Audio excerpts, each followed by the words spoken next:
Non-stop Vikings talk. It's Purple Daily on Score North and ScoreNorth.com. Purple Daily, presented by Surly Brewing Company.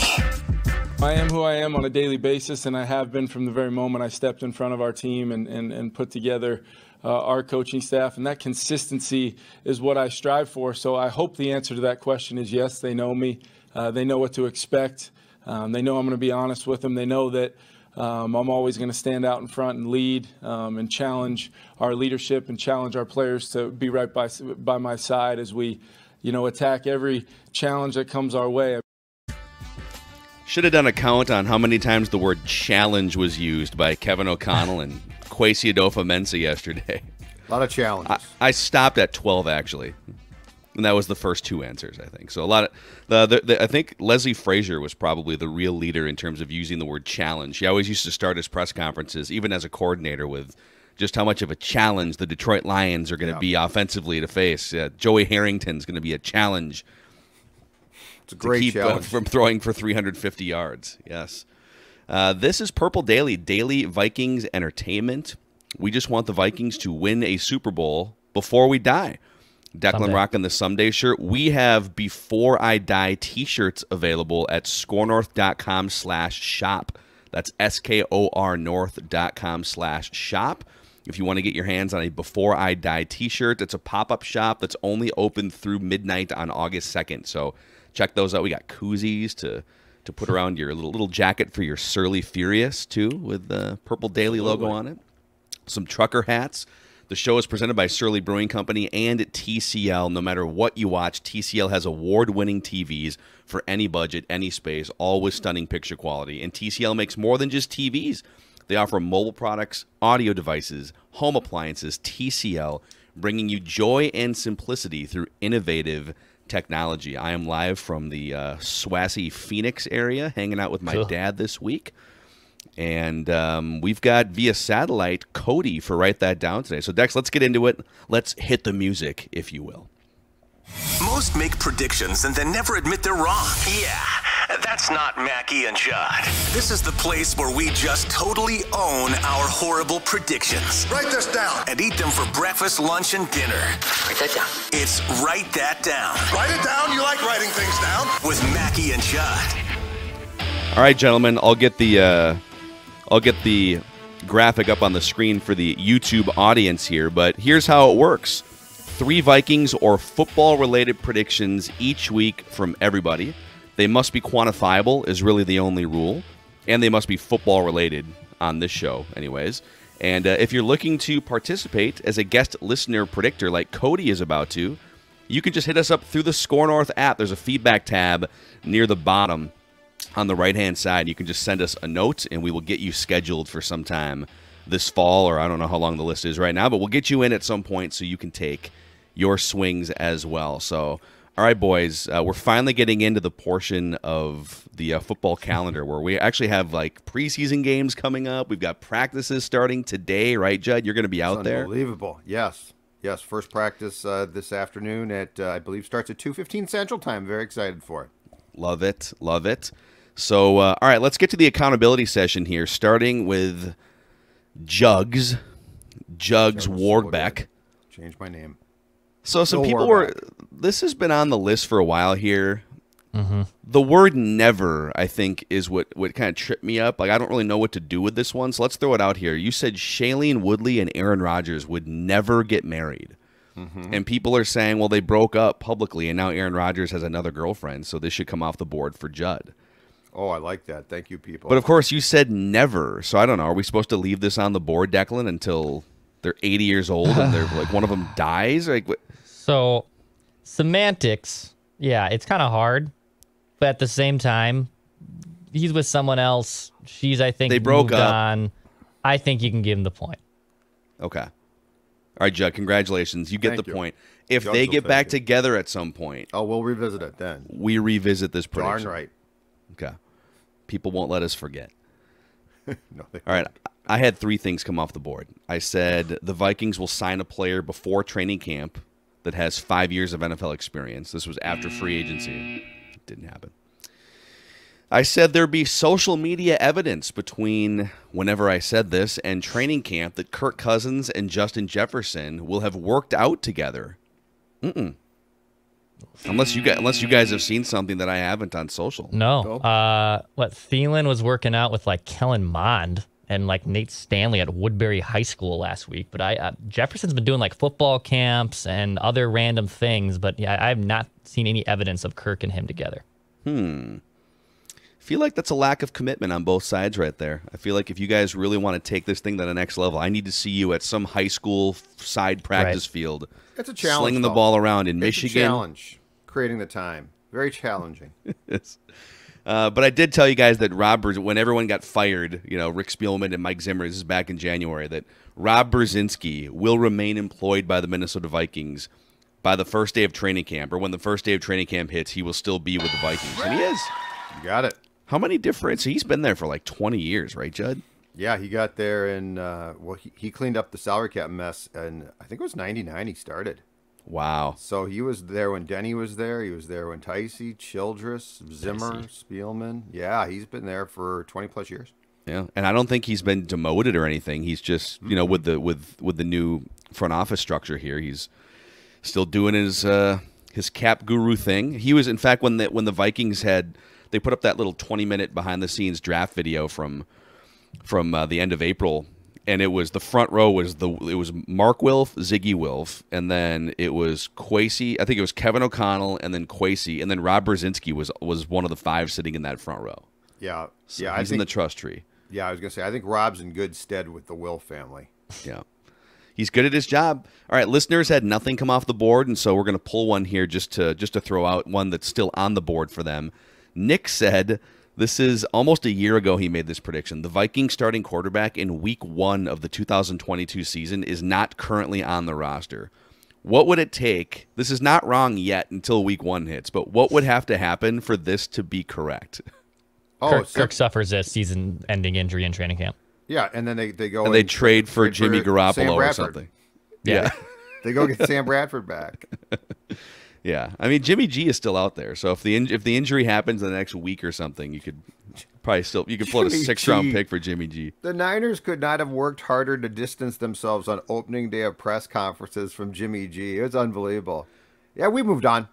He's still here, but we moved on. Also, he's not a bad quarterback, but they've totally stripped all of his trade value, right? I don't know what else they were supposed to do because he's had a bum shoulder until today, and they probably thought, well, we can't go into training camp with an ambiguous quarterback situation. So, but what are you going to get for him now? It's not like there's 6 teams knocking on the door, and now you've told the whole league, yeah, we need to trade him. You are as sick as this sounds. The one thing you have to hope for is like a Teddy injury to some team, right? So they're praying that someone has a compound fracture with a bone sticking out of their leg and an ambulance picking them up. Sam Bradford does not get anything resembling a first-round pick back in 2016 unless, unfortunately, Teddy's leg, snaps. Like, if that does not take place, they probably get like a 4th-round pick back. Do you want to make any predictions today on write that down of which quarterback's going to have a bone sticking out of their calf? No, because I don't want people to damn near die. It's not good. Ambulance chaser Judd. Yeah, exactly. All right, Declan had a nice little week here. Oh. You said, what was that noise? You said the Calgary Stampeders. You took this off last week. I'm sorry, I forgot to take. Yeah, this is an editor problem here. Okay, you went 3 for 3. No, you went 3 for 3. I'm Thank sorry. You. So you said Kirk Cousins will be rated between 80 and 85 in the Madden ratings that come out. You were close. I think it was an 80 exactly, right? Exactly an 80. Nice job. Exactly an 80. Thank you. You said the Argonauts would beat the Rough Riders in a rough and tumble CFL football game. That game was postponed. It was supposed to happen on a Saturday. It got postponed. I don't know. It was weather or something. And then the Argonauts. COVID? There was a COVID issue. Yes. There's a COVID issue. But so they had a COVID issue that was resolved within 24 hours? Yeah, it was weird. I think the original game was on Thursday, and then it got moved, Sunday night. Yeah, it was a COVID issue. It's on ESPN Plus. It was a great game. How much of it did you watch? Oh, I watched a good amount. I watched a little bit during my Sunday routine, and then I saw some highlights on Twitter. My buddy Ross Brendel and I were just talking about it in the hallway before recording today. He's a big CFL fan too, and He is. Yeah. What would you say was the biggest breakdown in the Rough Riders defense there late in the third quarter? Well, I think because of those injuries to the COVID and not being able to practice. Yeah, the injuries to the COVID. It ended up being a situation where two teams were just slugging it out. And it was ugly football, but hey, Toronto prevailed, and I got the point, and that's all that matters. Yeah, that's Declan. He's got his finger on the pulse of CFL football. And then you said, this is kind of a layup here, but whatever, it's a check down. You said the XFL will announce a new team in a city that they weren't in 2 years ago. And they actually have, I think they added they added San Antonio for sure. There's like 3 new cities or something. Mm-hmm. So we're staying in St. Louis. We're staying in, I think, Dallas and Houston. But we're not in L.A. or New York, I don't think, anymore. Really? So anyhow, you got the point there because they did add a couple of new cities. Which brings the completion percentage battle a little closer here. 37.3% for yours truly, and 5 touchdowns. Declan at 33%, 7 touchdowns. Judd just under 27%, 2 touchdowns. And the listeners are at 22.5% with 4 touchdowns. So there you have it, boys. Those are your stats. Just a little over the halfway point in the season here. Now it gets real, though. Yeah. Now it's on. Sure. Yeah, I mean, think about all the things that are going to come off the board at the end of December and January too. There's just you can't quite trust these statistics. I don't trust my completion percentage lead as far as I can throw it yet. So got to keep racking up those chunk plays. So all right, we have via satellite guest listener predictor Cody. So we're going to go around the room. We'll start with Cody, Judd, Declan, and then back to me. And these predictions today on Write That Down are presented in part by the company that has helped shave and keep a bunch of weight off Judd's body. That's exactly right. And that, of course, is, as I've been talking about for months now, because the success has been so high. Livia Weight Control Centers helped me shave 40 pounds. That's a picture from a weekend ago or a couple now, at which I fit into clothes that, ladies and gentlemen, I hadn't fit into in a long time. But guess what? Went in the closet, found the clothes, all of them fit.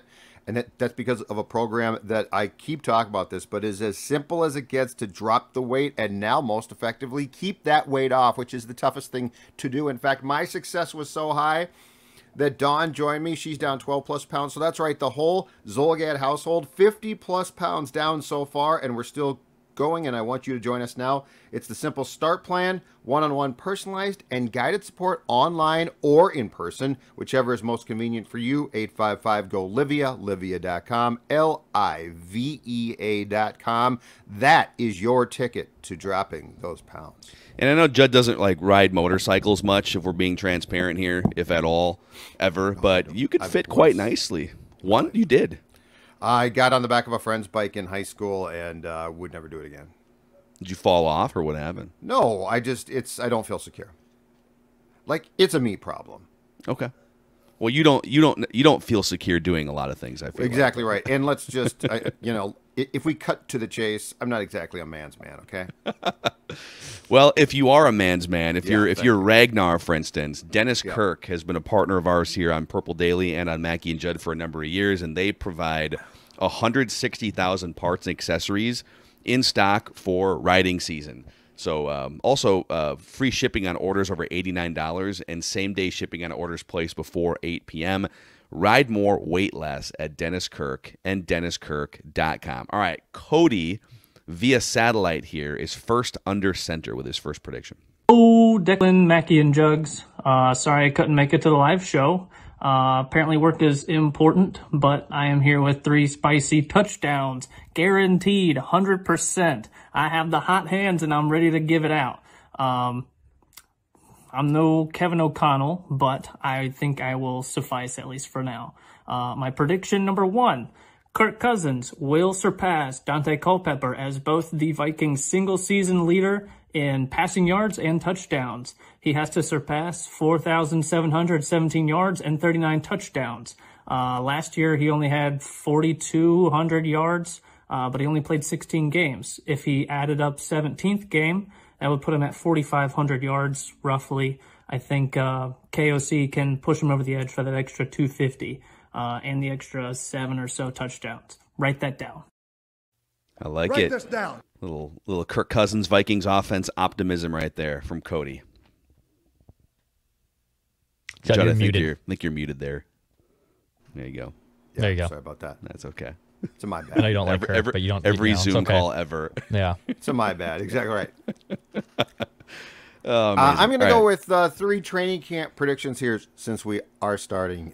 Speaking of things Write that it are going down. to You come like off the writing board things quickly. down? Number 1, the Vikings will make at least one trade before the regular season that will involve a player who was on the 53-man roster last year. So I don't mean like not a draft pick. We're going to send a 5th-round pick for Kari Vedvik or something like that. That they will trade a player before the regular season. So this would probably be final cutdowns as they're trying to adjust their roster. That will involve a player who was on the 53-man last year. Clear? Okay. Yes. I'm trying to think of who are just off the record. We've already talked about Alex Madison maybe Right. being one. Are there 2 or 3 other guys that you would throw out there off the record that make some sense? That's you know what? I mean, it could be, I don't know. Some I just have, slappy. I have a feeling that not everyone who was here is going to necessarily fit the vision, but they might have, not a ton of value, but some. Okay. That's the gist of the prediction. Yeah. Okay. Okay. All right, Write Declan. this down. My first prediction, a couple preseason predictions as well. Shockingly, yeah, I have some preseason predictions to bring to the table And today. CFL for next year. There are no CFL predictions, but I have a fun one at the end. I These will are say that. XFL preseason predictions right here, ladies and gentlemen. Here they come. My first prediction, though, Kellen Mond will lead the Vikings in passing attempts in preseason games this season. So I think Kellen Mond's going to get the most run at quarterback between Manning or anyone else they plan to maybe bring in. But by the end of the 3 preseason games, Kellen Mond will have the most passing attempts for the Vikings. Write it down. Okay. Yeah, that should happen. I would Should think that should happen. All right, I'm gonna look to up my touchdown portfolio here. I'm gonna make a week 1 prediction. Okay. Write this down. Kirk Cousins' first completion to Justin Jefferson will go for 30 yards or more. Okay. Yeah. Nice. Yeah, I think he averaged like 16 yards per reception last year. So I'm saying the first completion from Cousins to Jefferson will go for 30 yards or more.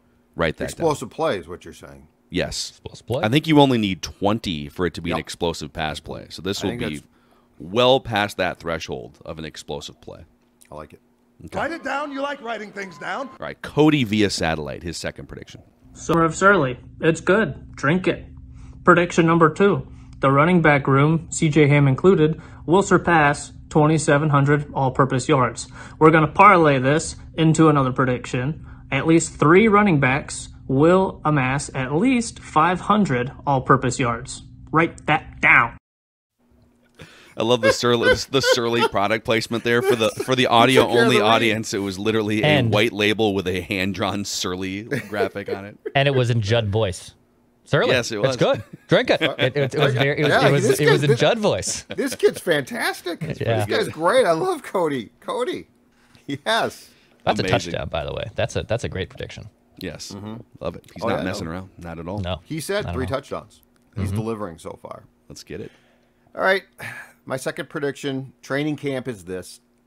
6th round pick who we talked about in my Under the Radar guys a couple days ago, wide receiver Jalen Nailor will make the 53-man roster out of training camp. Jalen Nailor. And this is, I think this is a touchdown because I think he's a 6th-round pick and there is competition.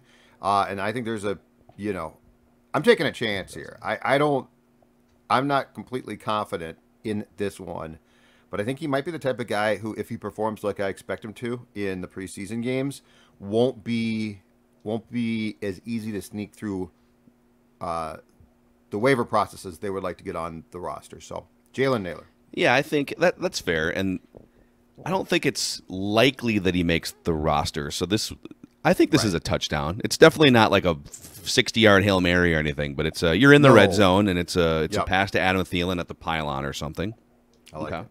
Can get with that. Declan? All right, yeah, as my camera's frozen here, so that's why I'm now Okay. Karl Anthony Towns just kind of, vibrating on the screen a little bit. So I'm dealing with that. But I also, Judd, have a Jalen Nailor prediction that I'm excited to bring to the table here. So you and I are both on on the same page. All right, so write it down. I'm a GoPro. This is going well. Yeah, this is going great. You got Phil's in Mackie Phoenix. using his My dad's camera's internet going here away. because the And, hotel internet here I am. sucks. Someday I am back. All right.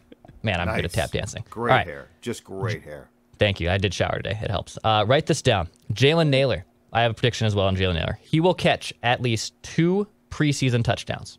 So he's going to catch 2 preseason touchdowns from Kellen Mond. I'm with Judd off the record. I think he does have a pretty good chance of making the 53-man roster. But I'll make a preseason prediction that he catches 2 touchdowns in the preseason games. Okay, you said from Kellen Mond there. Was that on the record or? No. I did not mean to say the Kellen Mond part. But Jalen Nailor will catch 2 preseason touchdowns. Okay. Just want to be clear. From whomever. It could be a wide receiver pass, could be a running back pass. I don't know how he gets it, but 2 receiving touchdowns in the preseason. Okay, sounds good. Okay, write this down. Someone other than Garrett Bradbury at some point during a training camp practice or a preseason game will take first team reps at center. Now, where I will draw a line here is if they play a preseason game and they sit a bunch of starters, if someone else comes in, I think we'll have to make a judgment call there. Like, is it actually the first team offensive line if only Ezra Cleveland is starting at left guard and the others? So we can make a judgment there. But I'm saying that someone other than Garrett Bradbury will take at least 1 snap as the first team center in a practice or in a preseason game. I think the likely candidate would be Chris Reed. He's been working with the 2s, you said, during some of the OTAs and mini camps. Yeah, was he mixing in with the 1s at all, or was it just Bradbury in May and June? I think it was just Garrett. Okay. I think they largely kept that group together, other than there was a little competition or more competition at right guard, which I think that they genuinely aren't certain of yet. How deep is the right guard competition? Is it 3? I don't. Yeah, my guess is that it felt like in the springtime it was just the 2 veterans who got their chance. Now my guess is as training camp progresses now, Ingram might mix in. So I think it might be 3 deep. I don't think. Let's recreate the Wyatt poster. Davis 3 deep. Ed Ingram, Jesse Davis, shirts off, just shoulder pads. Yes, but I think it might go 3 deep in training camp. Maybe. Interesting.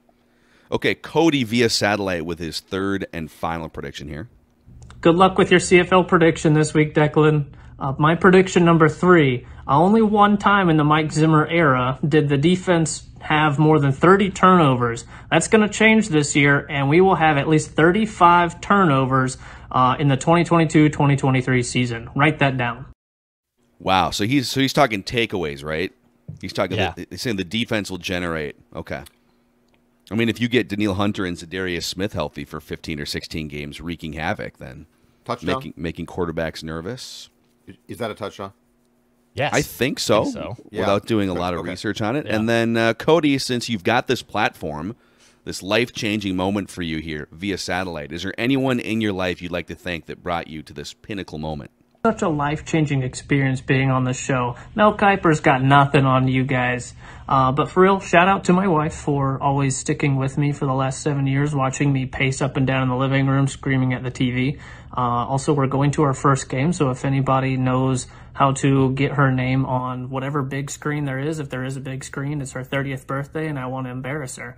And also, Kevin O'Connell, I know you watch this. Please start the season off with some razzle-dazzle. We don't want to run with Dalvin Cook. We want like a jet sweep with Kene Nwangwu or Ty Chandler. We want a deep go route with Justin Jefferson. We want something cool. We don't want the basic run, pass. So if you're listening to this, and I know you are, please give the people what they want. Thanks, guys. I love it. How many jet sweeps with Kene Nwangwu do you think? If we set the over-under at, let's say, 4.5 jet sweeps, where he actually, not just the action, the motion of jet sweep, but where he actually gets the ball, would you take the over or the under on 4.5? I take the under for him. I think Jefferson's going to have some jet sweeps. You write it down.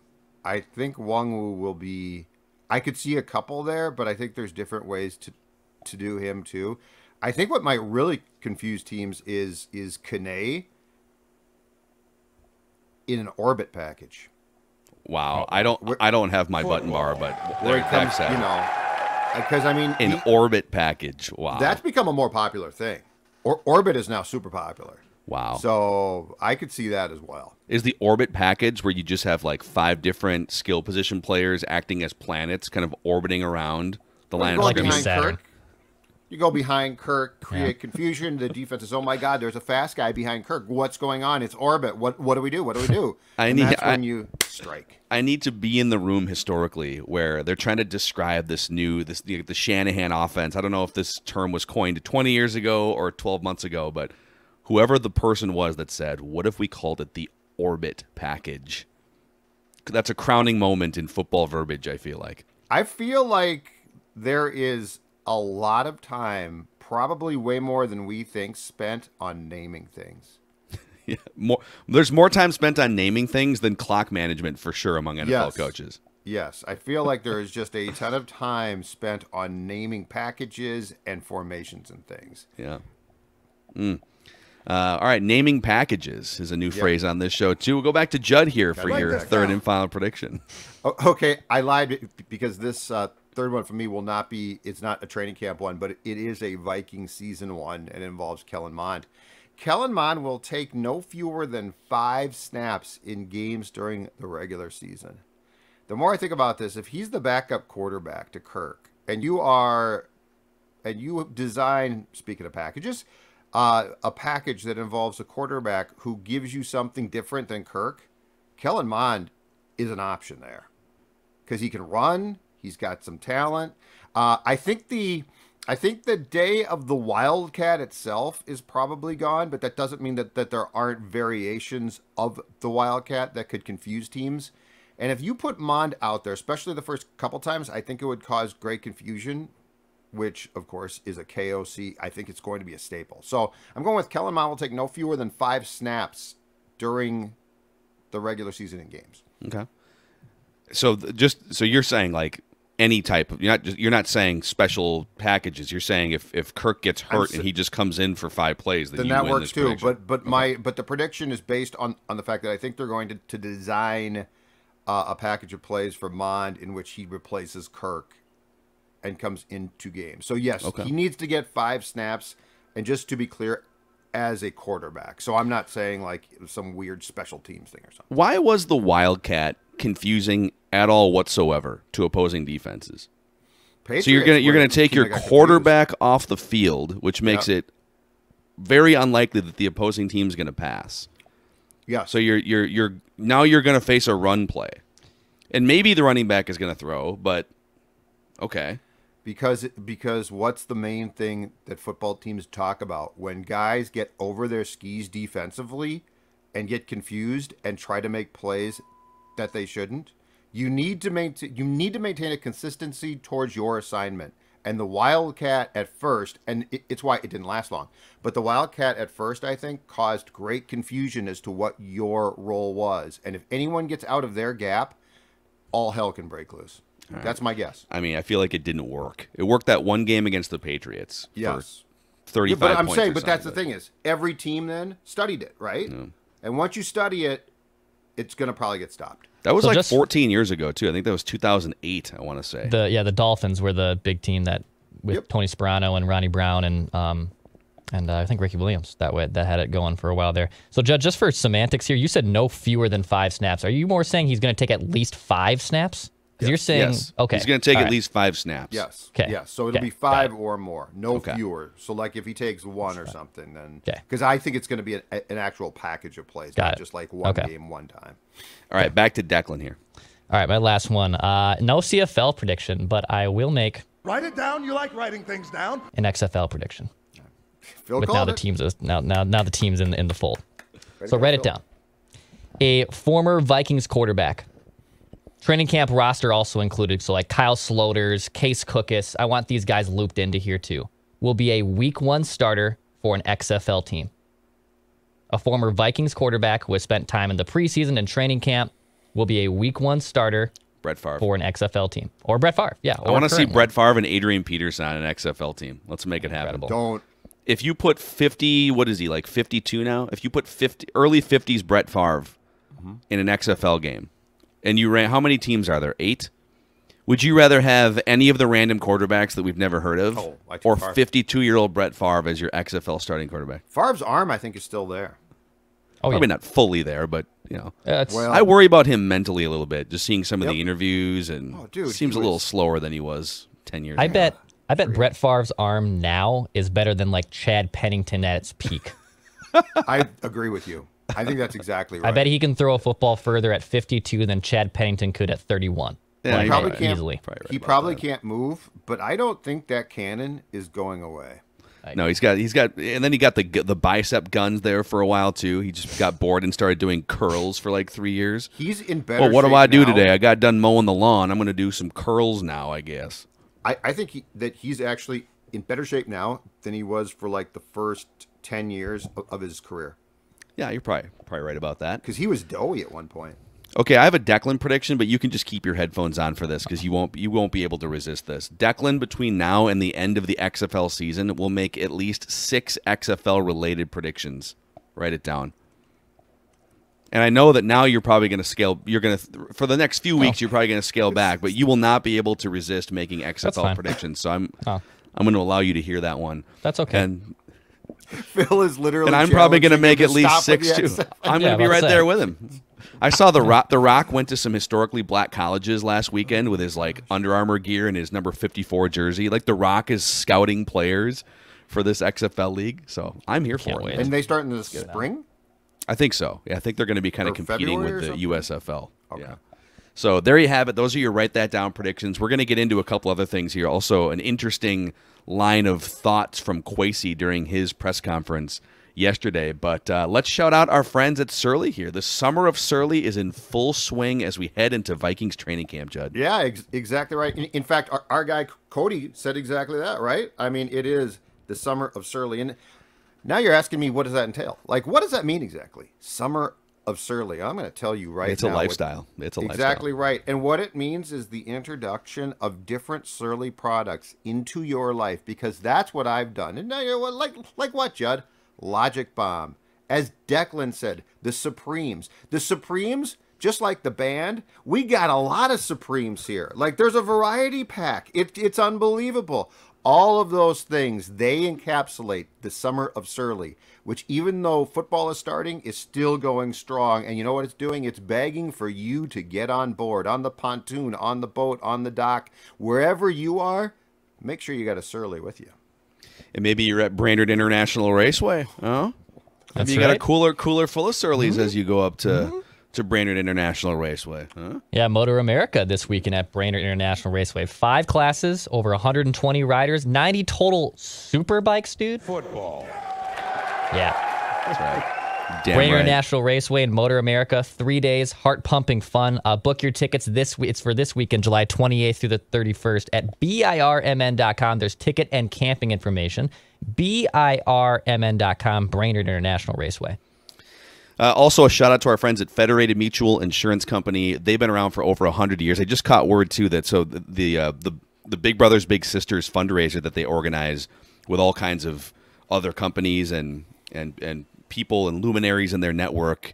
I think I saw the total was around $4 million raised this year for Big Brothers Big Sisters. Awesome. So just a huge event, the Federated Challenge. If you want to find out how you can become a presence, a mentor in someone's life that needs it, a young child maybe that could use a boost, better infrastructure, better school at some point, federatedchallenge.org to find out more about Big Brothers Big Sisters. So all right, so yesterday, we had the training camp introductory press conferences for Kwesi and for KOC, Harrison Smith, Dalvin Cook, some team leaders got up there and spoke. I think Kirk's probably going to speak at some point this week.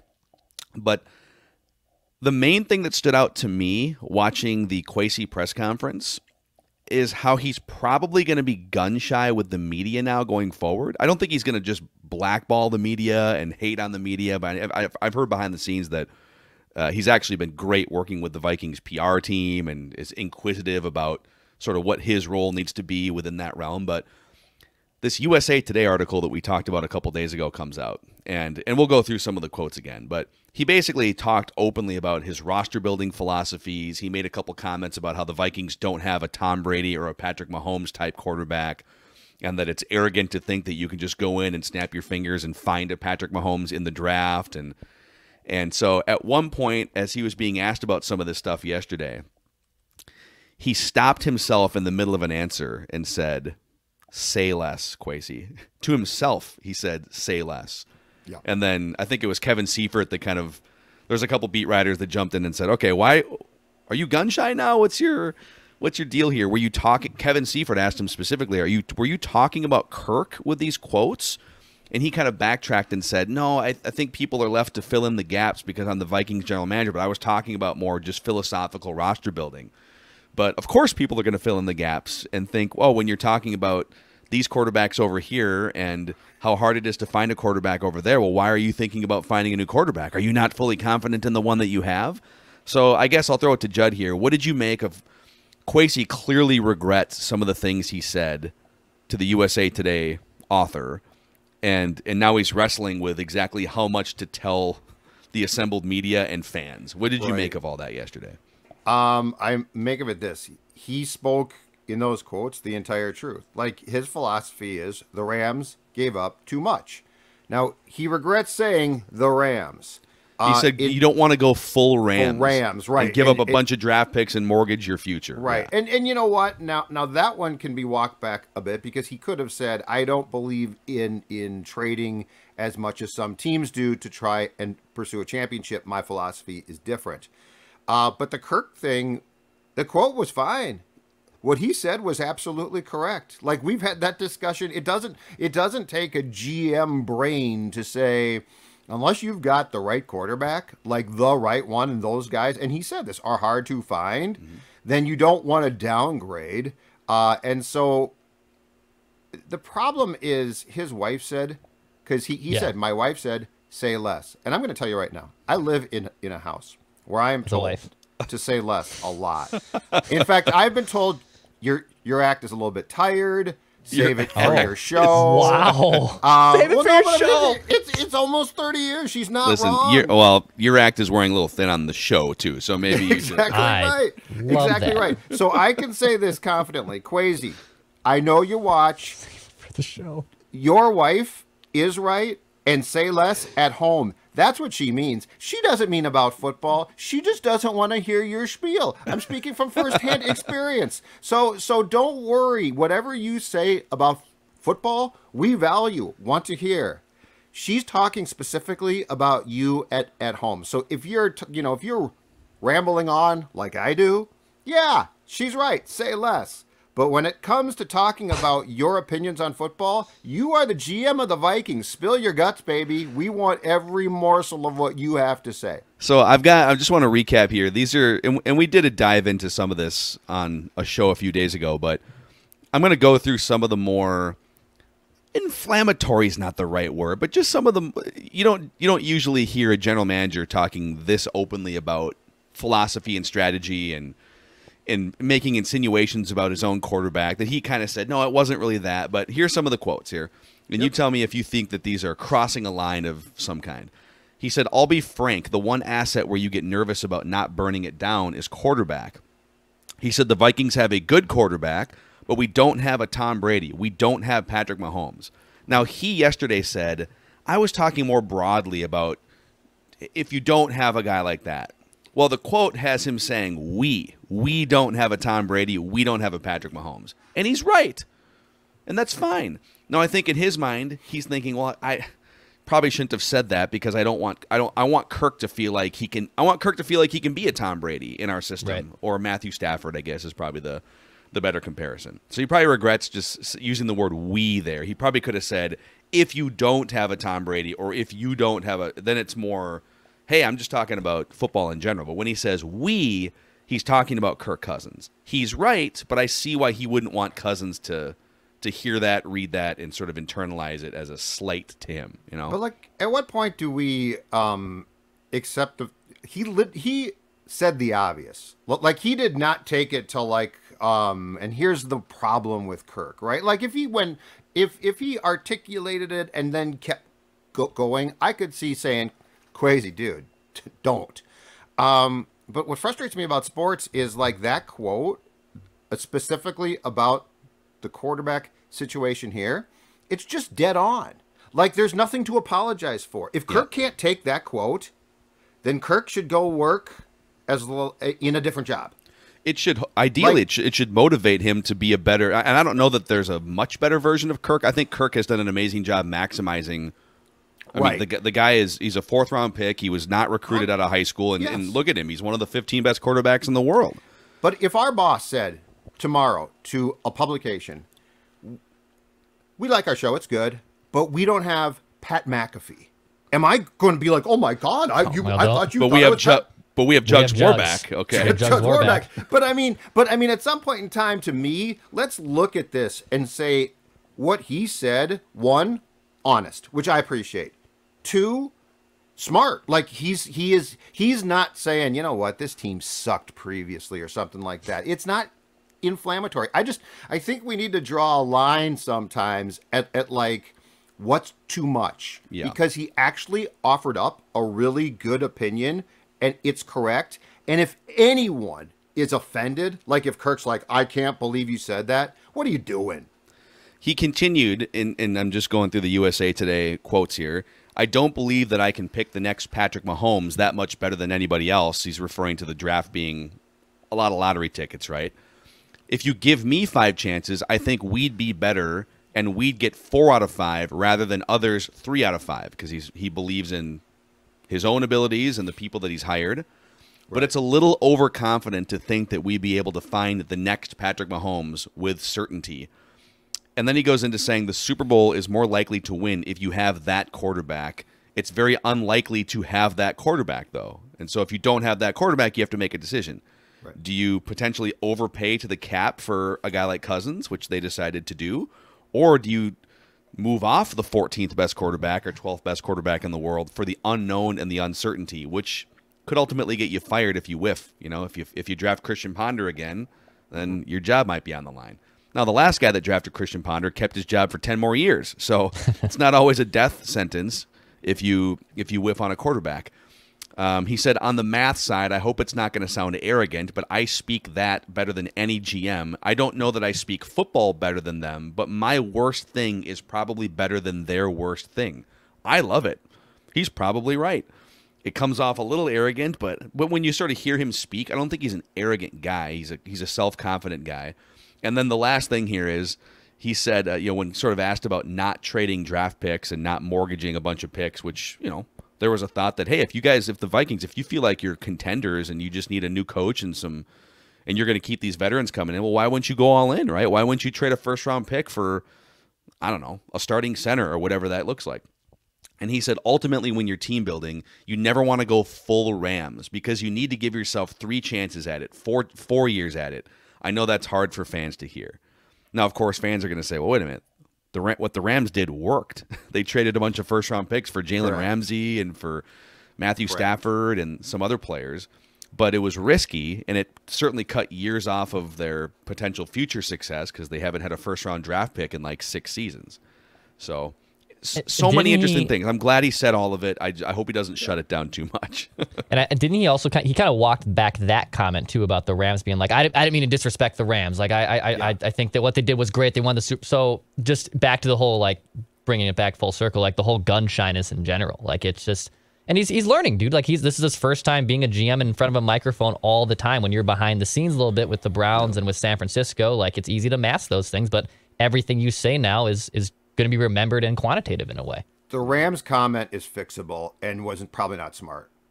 Like you easily could have said, I don't believe in mortgaging draft picks, right? Or it's risky. The Rams took a risk. It paid off.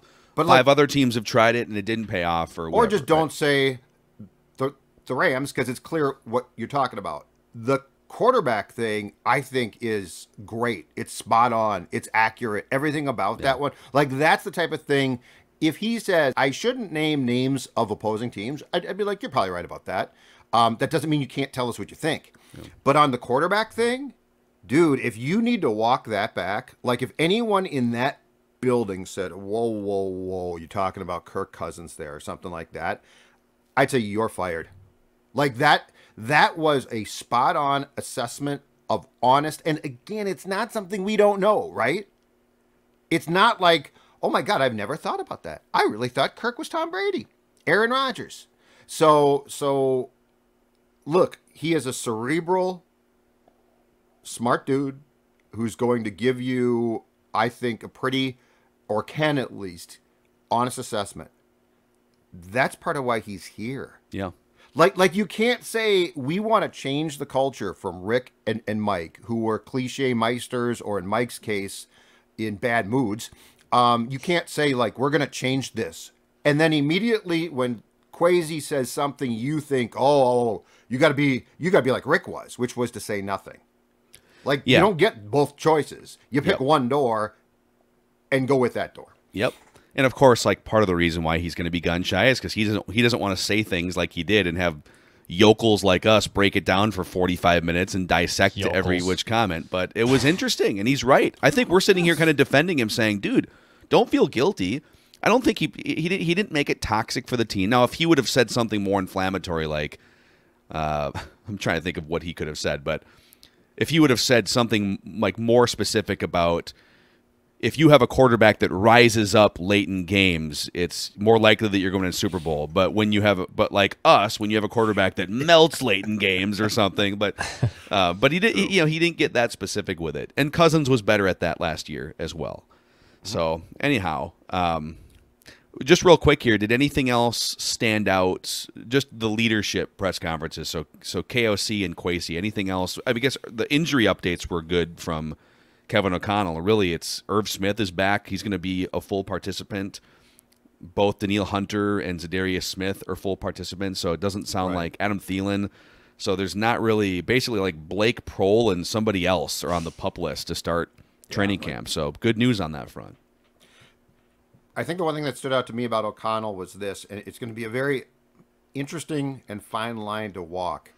They are going to basically try and go as light as possible for the most part, which is smart, not to risk guys being hurt or in training camp worn down. But O'Connell was very clear to say, when we go, we need to go, which means when we go full speed, I gotta go. You can't be, we gotta go. How are we doing it? You cannot be like being like, but it's, but it's Club Med here. What's going on, right? So like, it's going to be an interesting line to walk with a bunch, or a group of mostly young guys, to be like, all right, we're going to rest you. We're going to keep you as fresh as possible for the season. But when we go in training camp practice, we're going to go hard. So like because like you're going to have to flip a switch, which I don't think is simple. But that's the one thing that I'm going to be curious to see, because that's the one thing, if they don't do it, he could definitely get mad. And and I'm curious to see too, when he gets mad, what's the response? Mm-hmm. Not screaming, yelling, being a moron, but I'm just saying, when he puts his foot down, how do players respond then? Because I think a lot of times he's going to try and be as calm as possible, and for the most part, be somewhat of an ally to the players. So that's the thing that stood out to me from his comments. I thought those press conferences were great yesterday. I think just in general, everything we've heard from KOC and Kwesi has been a breath of fresh air. And I was exchanging notes with someone with the Vikings yesterday, just saying, hey, what's the vibe just Mark internally? It's M. Wilf on my phone here. Mark, what's going on? Phil Mackey here. Not quite on that level, but I was just kind of curious. Hey, from an outsider's perspective, this is what it feels like. What's it been like the first 6 months on the inside? And this person said, both those guys are just great for us to work with.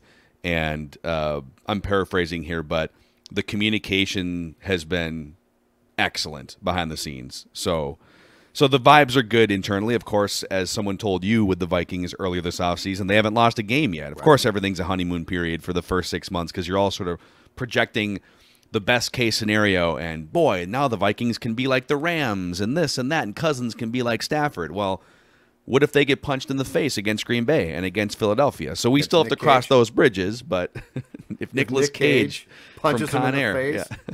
What was that? That was unbelievable. It's hilarious. I'm excited for Rodgers, Declan to man. watch Con Air on Action Movie Rewind now at some point, so he can get the reference. Oh, you'll get it then. Put the bunny down.